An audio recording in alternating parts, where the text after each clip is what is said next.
Assalamualaikum warahmatullahi wabarakatuh. Berjumpa lagi dengan saya, Serpita Ahmad, calon guru penggerak angkatan 10 dari Kabupaten Sigi, SMP Negeri 1 Sigi. Kali ini saya tidak sendiri, saya ditemani oleh Ibu Vivianti SPD MPD. Beliau ini adalah guru bahasa Indonesia dari SMP Negeri 1 Sigi juga. Assalamualaikum Ibu Vivianti. Waalaikumsalam Ibu Sarpita. Gimana kabarnya Bu? Alhamdulillah. Sehat ya Bu ya? Sehat. Ya, Ibu Vivi, hari ini kita akan melakukan percakapan pra-observasi. Jadi percakapan observasi ini dilakukan sebelum saya melakukan evaluasi atau observasi di dalam kelas Ibu nantinya pada saat Ibu melakukan kegiatan pembelajaran. Nah, adapun tujuan dilakukannya observasi atau supervisi ini adalah untuk mengetahui atau mengevaluasi jalannya kegiatan pembelajaran yang Ibu Vivi lakukan di dalam kelas. Nah, dan kenapa kita hari ini melakukan percakapan pra-observasi adalah untuk membahas apa yang perlu Ibu Vivi persiapkan nantinya, dan supaya Ibu Vivi bisa mempersiapkannya lebih matang dan lebih percaya diri pada saat nanti Ibu Vivi melakukan kegiatan pembelajaran di dalam kelas. Ibu Vivi, ada beberapa pertanyaan yang ingin saya sampaikan. Yang pertama terkait dengan tujuan pembelajaran.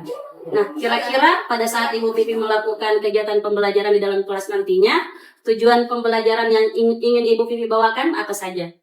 Adapun tujuan pembelajaran yang nanti akan saya ajarkan pada saat kelas TBM berlangsung adalah menjelaskan ciri-ciri, slogan dan poster, dan dapat membuat slogan dan poster. Jadi satu tujuan tapi ada dua titik yang ditargetkan. Yang pertama untuk keterampilan, pengetahuan, dan yang kedua untuk keterampilan.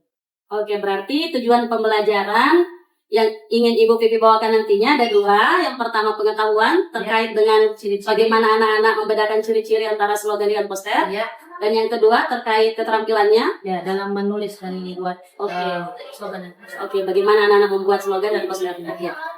Bagaimana dengan area pengembangan yang ingin Ibu kembangkan nantinya? Berdasarkan tujuan tadi ada dua area yang dikembangkan, pengetahuan dan keterampilan. Pengetahuan di mana siswa bisa membedakan antara slogan dan poster. Kemudian yang kedua adalah keterampilan, cara mereka menulis slogan dan cara mereka menggambar poster. Menarik sekali ya Bu Vivi. Saya ingin mendengar nih bagaimana strategi yang akan Ibu lakukan pada saat Ibu melakukan pembelajaran di dalam kelas nantinya. Ada pula strategi yang digunakan, strategi yang biasa semua melakukan, yaitu inquiry itu di mana siswa bisa menemukan sendiri, menemukan pemahaman sendiri, menemukan bagaimana cara membuat slogan sesuai dengan kemampuan dan tingkat pemahaman mereka. Bagaimana dengan media pembelajaran yang digunakan? Adapun media yang digunakan itu nantinya bisa tayangan video bagaimana cara membuat poster atau contoh-contoh poster dan slogan. Nah, setelah mereka tonton itu, mereka akan dibagikan media yang medianya berupa karton dan spidol atau cat air atau krayon yang bisa berkomunikasi untuk menuliskan dan poster. Karena dengan poster ini tulisannya harus besar, kemudian menggunakan warna-warna biru colok dengan bahasa yang dengan kalimat yang sederhana dan jelas. Menurut Ibu Vivi, apa yang ingin Ibu Vivi lihat dari siswa? Yang ingin saya lihat dari siswa itu adalah yang pertama, mereka memahami bahwa slogan itu adalah sebuah kata-kata atau sebuah kalimat yang memiliki makna dengan tujuan untuk mengajak melakukan sesuatu kebaikan. Begitu pula dengan poster, hanya saja poster itu lebih difokuskan ke gambar. Jadi ada gambar dengan sedikit kata, 2 atau 3 kata yang menunjukkan sebuah perbuatan yang baik yang akan diikuti orang lain ketika melihat atau membaca. Oke. Satu lagi nih Bu Vivi, menurut Ibu Vivi bagaimana indikator keberhasilan strategi yang Ibu Vivi rencanakan, kemudian media pembelajaran yang Ibu Vivi persiapkan itu dikatakan berhasil dikuasai oleh anak-anak? Ketika mereka mampu membedakan slogan dan poster, baik itu melalui tulisan mereka ataupun ditunjukkan dengan hasil kerja mereka. Dengan maksud itu yang membuat slogannya dengan poster. Oke. Nah, kira-kira kapan Ibu Vivi akan menjadwalkan kegiatan pembelajaran tersebut? Ya, pada hari Selasa, Mm-mm. tanggal 27 Agustus 2020. Oke, jadi nanti kita akan ketemu di tanggal 28 Agustus, 27. tanggal 27 Agustus hari Selasa ya. Ya, Di kelas mana, Bu? di kelas 8A di jam Jam keempat. Oke, di kelas 8A di jam keempat. Ya. Nah, jadi pada saat itu saya akan masuk di dalam kelasnya Ibu Vivi Ya. untuk melihat jalannya kegiatan pembelajaran yang Ibu Vivi lakukan. Ya. Di situ saya akan mencatat hal-hal yang penting terkait dengan pembelajaran yang Ibu Vivi lakukan, terutama di area pengembangan yang Ibu Vivi jelaskan tadi. Nah, nanti setelah selesai melakukan kegiatan observasi di dalam kelas, Ya. kita akan bertemu lagi untuk melakukan kegiatan pasca observasi. Ya. Nah, di situ kita akan didampingi oleh pengajar praktik saya.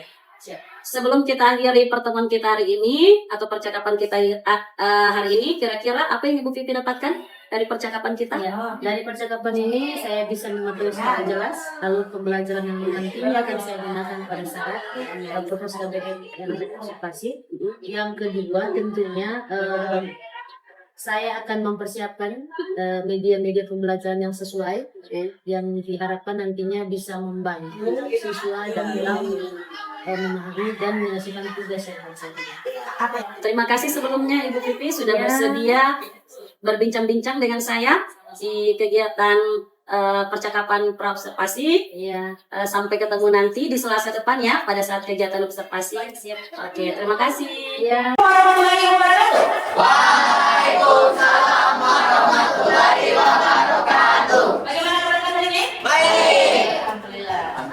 Sehat? Sehat. Perjalanan lancar? Lancar. Tapi tetap apa? Bahagia.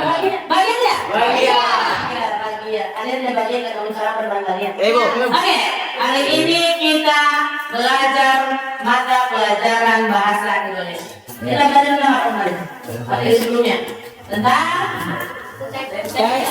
Laporan observasi. observasi. Ini tentang apa? Ya? Tentang hasil pengamatan. Hasil pengamatan tentang apa? Sebuah objek. Apa yang kalian amati? Iya, seperti apa? WC. Oke, dari semua itu kita berbicara tentang tempat sampah. Jadi ada nggak tulisan di tempat sampah itu? Ada. Apa itu? Non-organik, organik, genetika. Dia buanglah sampah pada tempatnya. Ada tadi pernah ada contohnya? Ada tidak? Ada. Ada apa contohnya? Berapa? Orang sedang membuang sampah. Yang ibu bingkai ini buang sampah pada tempatnya dengan gambar orang sedang membuang sampah. Itu apa? Apa namanya? Poster. Poster. Berkaitan dengan poster. Berarti hari ini tujuan pembelajaran kita adalah kalian dapat menjelaskan. Ada yang menjelaskan tak? Apa? Menjelaskan Tentang poster. tentang Poster. poster. Berarti kalau sudah bisa menjelaskan harus apa? Membuat poster. Berarti tujuan yang kedua adalah kalian dapat membuat Poster. poster. Sampai kalau misalnya tidak ada sebuah papan yang hanya bertuliskan tulisan saja tanpa ada gambar, apakah itu disebut dengan poster? Tidak. Kenapa? Karena cuma Karena tidak ada gambarnya. Ya. Berarti disebut dengan Slogan. Berarti hari ini kita kalian akan belajar tentang Slogan. slogan. Apa itu slogan? Sampai tahu apa itu slogan? Ya, kalimat yang menarik, jelas, dan mudah diingat. Dan yang terpenting adalah berisi sebuah ajakan. Kenapa itu ajakan yang positif? Oke, artinya kalian dapat membuat poster dan slogan. Oke, ini materi kita hari ini. Ini yang akan kita selesaikan hari ini. Siap? Ya. Oke. Thank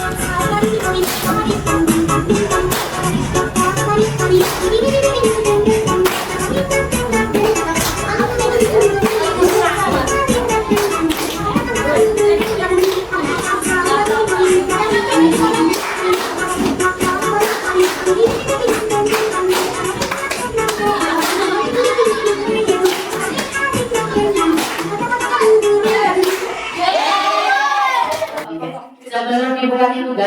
bagi kelompok. Gak payah, gak lucu. Dari berapa nih? Gak lucu. Enggak, baiklah. Gak payah, gak lucu. Enggak, gak payah, gak lucu. Silakan kalian kembali. Lomba di sebelah.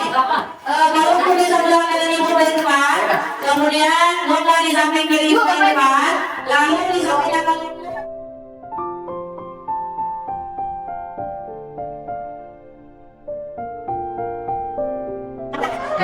Terima kasih banyak. Ada banyak tadi itu. Jaga apa yang buat kamu ya? Ya, pendidikan. Oke, kelompok Taiwan membuat brosur tentang pendidikan. Nah, kalau ini membuat penelitian nomor berapa ini? Sudah. Nomor apa? Apa ya? Nomor apa? Apa namanya? Apa? Dengan nama apa? Silakan. Ya, nomor siap. Oke, nomor siap. Loka. Nomor 5. Pendidikan saya. Pendidikan saya. Kita bisa ya. Benar. Masih mau diskusi dalam rumah. Saya pendidikan. Oke. Ya karena ibu punya laptop dengan apa namanya fokus. Ibu bacakan saja ya. Untuk penilaian slogan, perhatikan ini yang sedang mengajarkan slogan yang dinilai. Ada 3 yang dinilai. Yang pertama, kesesuaian makna dengan teks yang ditampilkan. Nih buat juga garis bagian betul bulat. Nanti pas sudah habis itu dikasih masalah begini.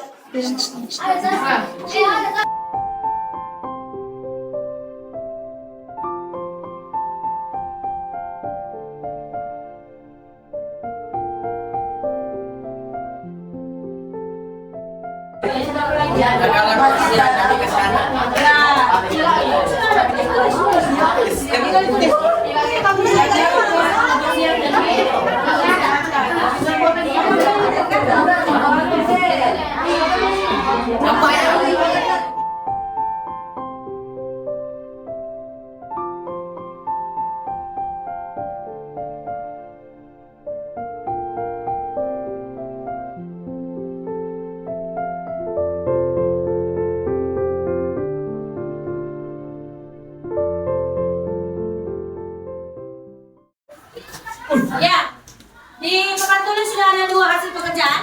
Yang pertama slogan dari kelompok Gampaya dan poster dari kelompok Taipa. Yang pertama kali presentasi ini adalah kelompok yang kedua, kelompok slogan dari kelompok Taipa yang akan mempresentasikan hasil pekerjaan mereka. Kepada kelompok Taipa, Kelompok Taipa. Assalamualaikum warahmatullahi wabarakatuh. Waalaikumsalam warahmatullahi wabarakatuh. Halo teman-teman, perkenalkan nama saya Rabifa dan ini teman saya. Nama saya Muhammad Yazid Al-Fasya. Berdirinya kami di sini, kami akan mempresentasikan hasil kerja kami, yaitu membuat poster. Dan tema yang kami pilih adalah poster kesehatan. Isi dari poster kami yaitu jagalah kesehatan gigi. Jangan lupa sikat gigi 3 kali sehari. Ada yang ingin bertanya? Ya, demikian presentasi dari kelas dari kelompok Taipa. Ada yang bertanya? Ya, boleh, silakan bertanya. Ya. Kenapa kita perlu untuk sikat gigi setiap hari? Oke. Pertanyaan yang bagus dari Fadil. Kenapa kita harus sikat gigi? Karena kalau kita tidak sikat gigi bakal begini. Selain itu juga manfaat kita menyikat gigi setiap hari, gigi kita menjadi lebih bersih dan sehat.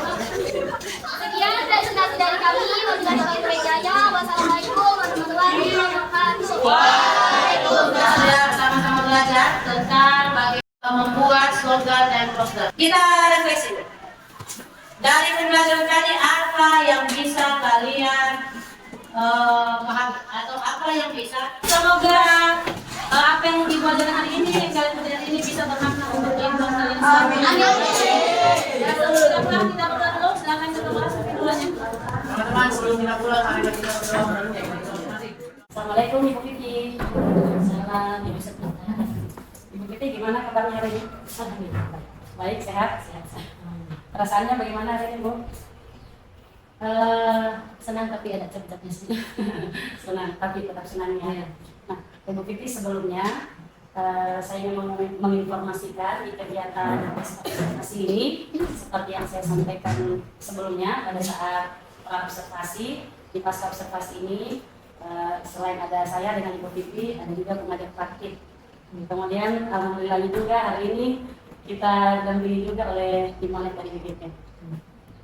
Ibu Vivi, tujuan dilakukannya percakapan pasca observasi ini sebenarnya bukan untuk mencari-cari kesalahan atau kekurangan pada saat observasi kegiatan pembelajaran yang Ibu Vivi lakukan. Tapi di sini kita hanya untuk merefleksikan, melihat kembali bagaimana area pengembangan yang Ibu Vivi lakukan di dalam kelas pada saat observasi lalu. Pada saat observasi lalu, bagaimana kira-kira perasaan Ibu Vivi? Ya, perasaan pada saat diobservasi sebenarnya pada umumnya pasti ketika ada orang lain dalam kelas selain kita guru, ada guru lain itu pasti ada perasaan ada canggung, ya canggung, dan ada orang lain. Kemudian siswa pun terkadang bisa kita kontrol, bisa juga tidak. Kalau misalnya di dalam itu guru yang seperti itu kita kan memang sudah di kelas, jadi mereka bisa diarahkan dengan baik. Tapi kalau guru lain yang mungkin tidak pernah masuk ke kelasnya pasti reaksinya akan berbeda. Jadi ada perasaan canggung juga ya, Karena tidak pernah dilihat begitu seperti sama perasaan kita di supervisi. Ya. Terkadang ada yang dilupakan, ya. yang seharusnya ada tapi terlupakan pada saat ya, proses pembelajaran itu. Ya. Yang kedua, Ibu Vivi bisa Ibu Vivi ceritakan kembali ya area pengembangan yang Ibu Vivi lakukan pada saat observasi lalu kegiatan pembelajaran. Area pengembangan kemarin yang saya lakukan itu ada di dua area. Yang pertama itu di area pengetahuan, dan yang kedua di area keterampilan. Di area pengetahuan, saya memfokuskan kepada pemahaman siswa dalam membedakan slogan dan poster. Karena ada beberapa siswa di beberapa kelas itu tidak bisa membedakan antara poster dan poster. Mereka anggap itu sama, harus berbeda dalam bentuk penyajiannya. Kemudian di area keterampilan, mereka bisa membuat poster dan slogan melalui media yang mereka siapkan sendiri. Oke, jadi area pengembangan yang Ibu Vivi lakukan adalah bagaimana caranya membantu siswa supaya lebih meningkat lagi pengetahuannya tentang poster dan iklan ya, poster dan slogan. Kemudian keterampilannya bagaimana mereka membuat poster dan slogan. Berikutnya, menurut Ibu Vivi sejauh mana area pengembangan yang Ibu Vivi lakukan pada saat observasi lalu? Menurut Ibu Vivi apakah itu sudah berhasil? Ataukah menurut Ibu Vivi masih ada kekurangan atau kendala? Seperti apa Ibu Vivi melihatnya? Pada saat proses observasi kemarin, pembelajaran observasi kemarin itu, untuk kedua area pengembangan sebenarnya sudah selesaikan menurut saya. Karena pertama sudah bisa memahami bentuk poster itu seperti apa, bentuk slogan itu seperti apa. Yang kedua, mereka sudah bisa menentukan tema apa yang bisa mereka angkat. Mereka bisa bilang sendiri tema apa yang bisa mereka angkat yang bisa dibuat ke dalam bentuk poster, dalam bentuk slogan. Tapi sebenarnya kemarin ini dalam materi itu sebenarnya ada 3, iklan, slogan dan poster. Karena terkenalnya waktu yang ada hanya 3 kali 40 menit ini, makanya kemarin itu saya berinisiatif untuk membahas 2. Slogan dan poster itu mereka lakukan di kelas interaksi pembelajarannya, sementara untuk iklan itu mereka buat di rumah, kemudian dikirim di hari itu juga dalam bentuk video. Jadi mereka membuat iklan dalam bentuk dengan 2 pilihan, iklan komersil dan non komersil. Jadi mereka sendiri yang menentukan mau buat iklan komersil atau iklan non komersil. Nah, dengan tema yang mereka tentukan sendiri. Di hari yang sama, ketika sore hari sampai di malam hari, ketika saya tunggu, mereka sudah mengirimkan beberapa video karena saya bentuk kelompok sesuai dengan kelompok yang ada di dalam kelas pada saat itu. Menurut yang Ibu Vivi jelaskan tadi kan bahwa Ibu Vivi menilai area pengembangan yang Ibu Vivi lakukan itu sudah berhasil ya. Indikatornya dengan melihat siswa bahwa siswa sudah mampu tadi membedakan poster dengan slogan. Ya, kemudian sudah bisa membuat produk poster dengan iklan. Oke. Apa langkah-langkah yang Ibu Vivi lakukan atau strategi yang Ibu Vivi lakukan untuk membantu mereka agar mereka mampu membuat poster dengan slogan tadi atau mampu membedakan antara mana poster dan yang mana slogan? Ini maksudnya alurnya ya, alur pembelajarannya. Iya. Ya, sangat ya alur pembelajaran. Kalau kemarin itu saya buat alur pembelajarannya, yang pertama sebelum masuk, ini saya gambar dari awal. Sebelum masuk ke pembelajaran utamanya, di awal menanyakan kabar mereka seperti yang disampaikan tadi, senang mereka tidak itu, apakah ada yang membuat mereka merasa tidak nyaman atau untuk apapun itu sudah mereka sampaikan bahwa mereka dalam kondisi siap. Kemudian saya mengevaluasi kembali pembelajaran yang sebelumnya tentang teks laporan observasi. Jadi mereka sebelumnya itu ada tugas membuat teks laporan observasi. Dari teks laporan observasi itu karena di sekolah ini ada program adiwiyata, jadi mereka menggunakan apa yang sudah mereka buat itu saya kaitkan dengan materi pada hari itu. Nah, adiwiyata ini program yang dilaksanakan di sekolah dengan salah satu programnya itu penggunaan tumbler. Penggunaan tumbler dengan tujuan mengurangi sampah plastik. Nah, ketika saya tanyakan itu, adiwiyata ini kan bisa semuanya. Nah, ketika mereka sebutkan semua itu, lalu saya sampaikan semua itu masuk tidak dalam slogan, maka ke dalam poster. Nah, saya satu menjawab dari mereka masuk semua itu masuk dalam slogan. Jadi semua yang adiwiyata bisa dijadikan slogan untuk menjadi tugas mereka. Nah, dari situ ada yang bisa menjawab, maka saya sudah bisa bisa memastikan bahwa dari satu kelas itu mereka sedikitnya sudah pahami apa itu slogan, apa itu poster, tanpa saya harus merasa lebih mendalam. Ada ilustrasi ya? Ya, kalau biasa disebut apresiasi kan. Ya, ada sebuah ketika mulai pembelajaran supaya mereka tahu materinya itu dimulai dengan apresiasi Atau masalah untuk yang menjadi pertanyaan pemantik. ya, pemantik ya. Nah, kemudian selama kegiatan proses pembelajaran berlangsung, apakah ada kendala atau kesulitan atau Ibu Vivi merasa tadi saya merencanakan seperti ini tapi ternyata yang terjadi seperti ini? Ya, pada saat kemarin itu proses pembelajaran harusnya saya menampilkan contoh-contoh slogan dan poster. Nah, misalnya pertama kemarin itu terkendala dengan tidak adanya kabel untuk sambungan infokus.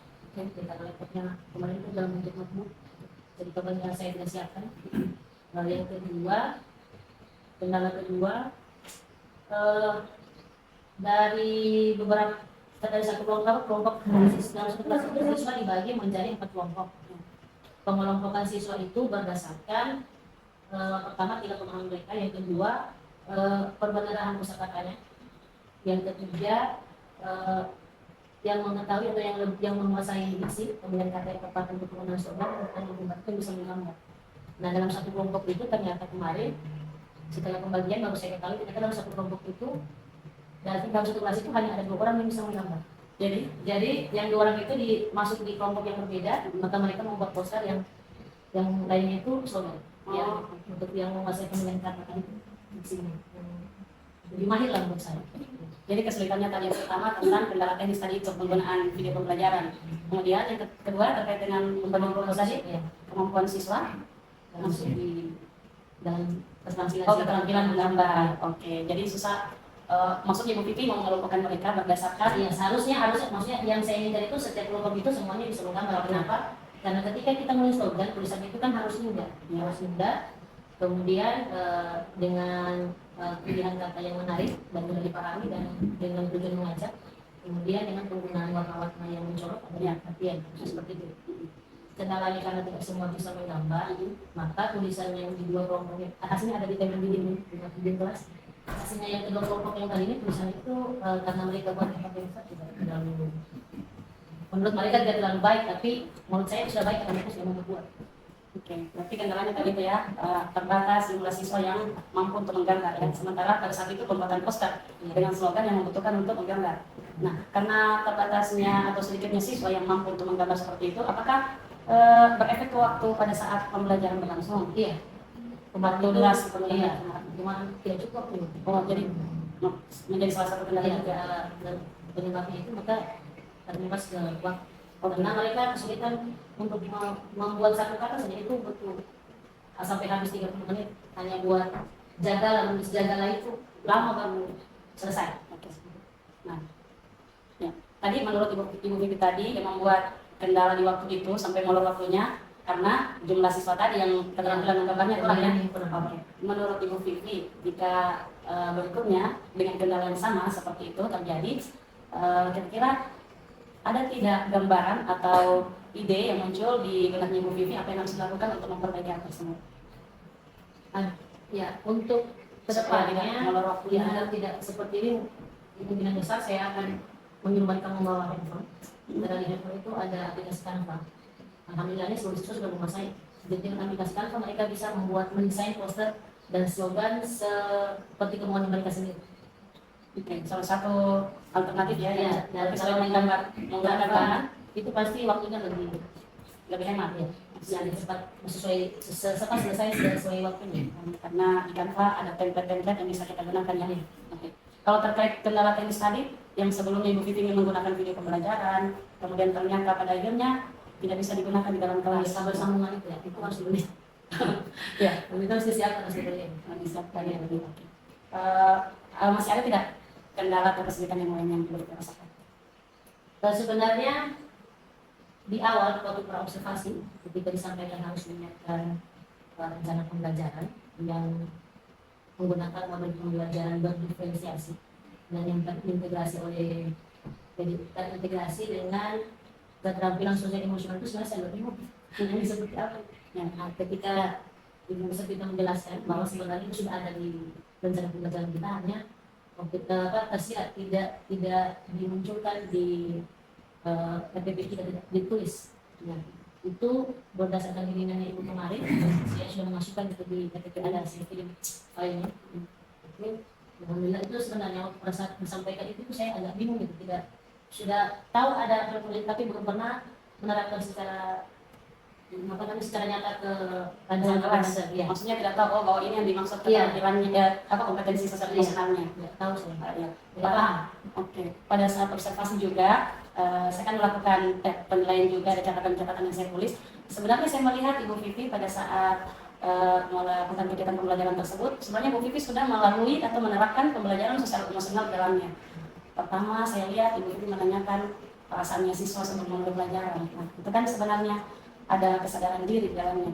Kan anak-anak diminta untuk mengenali emosinya dulu, apa yang dirasakan pada saat itu, sudah siapkah dia belajar atau tidak, dengan perasaannya kan. Gitu.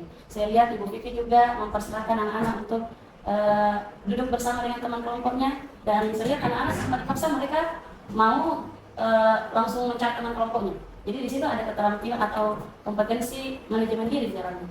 Ya, walaupun Ibu Vivi tidak sampaikan bahwa ini adalah manajemen diri, tapi sebenarnya Ibu Vivi sudah melakukan itu. Ada juga yang kesadaran sosial. Saya melihat Ibu Vivi pada saat itu memberikan kesempatan anak-anak untuk melakukan presentase. Kemudian meminta anak-anak menanggapi presentasi dari kelompok lain. Itu juga termasuk KSE di dalamnya. Bagaimana anak-anak memiliki kompetensi kesadaran sosial, ya kan, menghargai pendapat orang lain. Kemudian pada saat pemilihan tema dalam menentukan tema apa yang harus dibuatkan poster. Nah, itu juga salah satu bentuk KSE, pengambilan keputusan yang bertanggung jawab. Jadi menurut penilaian saya ya, Ibu Vivi sebenarnya sudah menguasai itu KSE. Hanya saja mungkin istilahnya itu yang baru dikenalkan, tapi prakteknya sudah dilakukan. Nah, dari yang Ibu Vivi sampaikan tadi, ada kendala, ada kekurangan. Nah, bagaimana rencana Ibu Vivi untuk melakukan perbaikan untuk pembelajaran berikutnya? Kira-kira rencananya seperti apa? Untuk materi yang sama atau materi yang berbeda? Pertemuan yang lain. Jika mengalami hambatan seperti itu, kira-kira apa yang akan dilakukan ke depannya? Ya, ke depannya jelas kita, saya pribadi pada dari kelima dan kesalahan yang sudah terjadi kemarin, harus mempersiapkan yang lebih matang. Kemudian kalau pembelajaran itu sesuai dengan yang sudah matang, agar waktunya termanage dengan baik. Kemudian lebih mengenali potensi-potensi yang ada dalam diri siswa, ada pembagian kelompok tadinya itu tidak seimbang.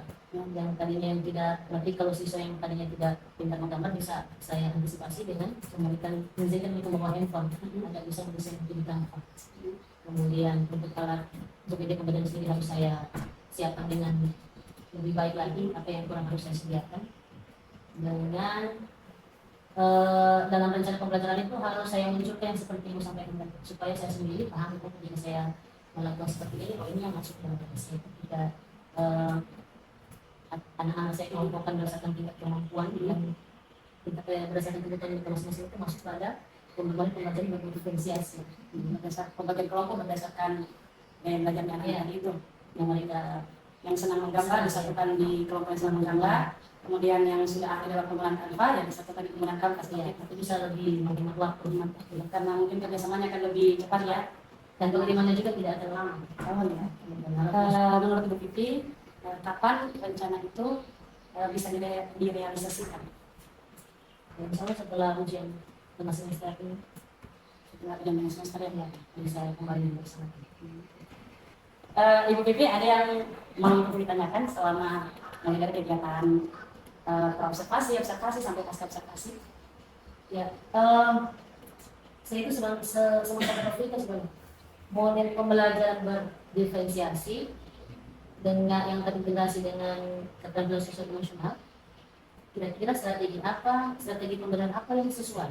Apakah seluruh strategi pembelajaran yang sama ini yang ada? Seperti salah satu sekunder itu kontekstual teaching and learning itu kalau saya lihat saat ini itu yang lebih digunakan seperti ini, karena kontekstual itu kan lebih mengaitkan pembelajaran sosial ke dunia tersebut, berarti pemerintah sudah maklum. Kira-kira strategi apa yang lebih tepat? Ya, misalnya ini kan kalau kemarin yang ibu yang ibu observasi ke saya itu pada saat materi slogan, poster, dan iklan. Ada yang satu lagi tadi. Kalau misalnya saya, ini kan nantinya ibu pembelajaran berikutnya ini berhubungan dengan artikel tulisan. Kira-kira strategi pembelajaran apa yang harus saya masukkan untuk bisa cocok dengan model pembelajaran berdiferensiasi yang memuat keterampilan sosial emosional. Pembelajaran berdiferensiasi itu sebenarnya masuk semua untuk model pembelajaran ya, karena pembelajaran berdiferensiasi itu adalah upaya guru untuk memenuhi kebutuhan belajar murid. Jadi misalkan artikel tadi itu, kan Ibu Vivi yang lebih tahu apa yang harus dipahami di dalam materi artikel itu.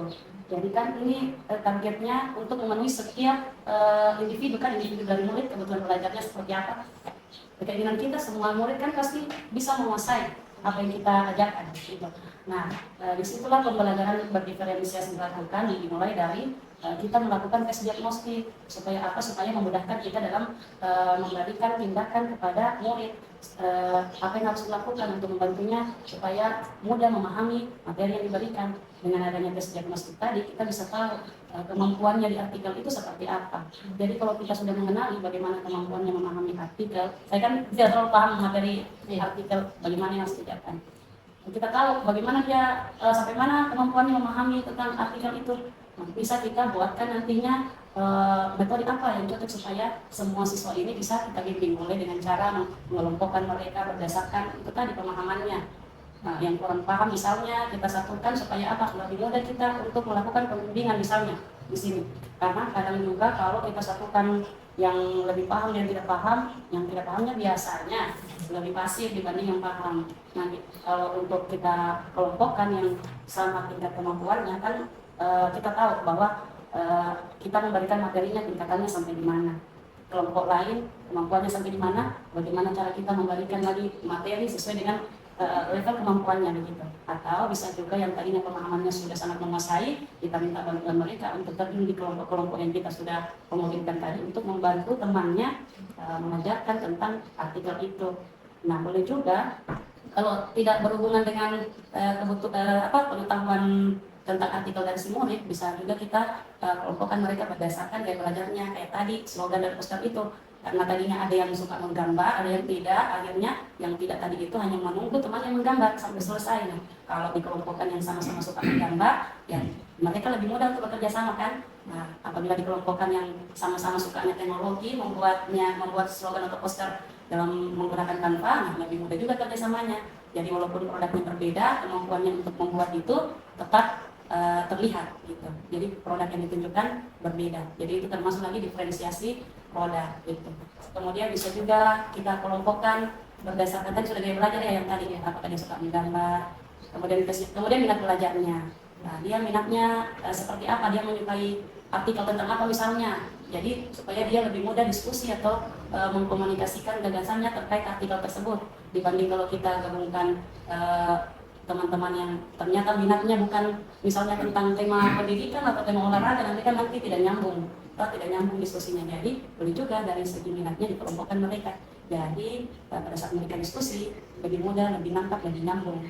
Boleh juga pada saat memberikan pembimbingan lebih mudah, entah itu menggunakan kontekstual, menghadirkan alat peraganya langsung atau contoh artikelnya langsung, itu tergantung metodenya guru yang dirasa paling pas. Tapi pendekatannya maksudnya yang paling karena tujuannya kita untuk individu, bagaimana kebutuhan murid-murid per individu itu terpenuhi, ya strategi pembelajaran berdiferensiasi itu yang paling sesuai menurut saya. Kemudian tadi pembelajaran sosial emosionalnya, nah, itu semuanya juga di semua model pembelajaran, pendekatan pembelajaran, metode pembelajaran itu bisa diintegrasikan kompetensi sosial emosionalnya, bahkan di luar kelas pun itu bisa di kegiatan di pembelajaran kurikuler atau ekstrakurikuler itu kompetensi emosional masih wajib kita tingkatkan terus, bukan hanya untuk siswa tapi untuk guru juga. Misalnya untuk guru kan sebelum masuk kelas kadang kita punya masalah pribadi, nah sebelum masuk kelas setidaknya melakukan mindfulness dulu, bagaimana membuat hatinya happy dulu sebelum masuk kelas supaya tidak berimbas ke muridnya nanti. Nah itu bisa dilakukan salah satunya dengan menggunakan teknik stop ataukah olahraga ringan, pokoknya hal-hal yang membuat hatinya, moodnya itu bisa berubah jadi baik lagi. Terima kasih Bu Pipi atas hari ini sudah membantu saya dalam kegiatan percakapan pasca observasi untuk tugas kegiatan ilmu penggerak saya. Terima kasih. Ya, sama-sama.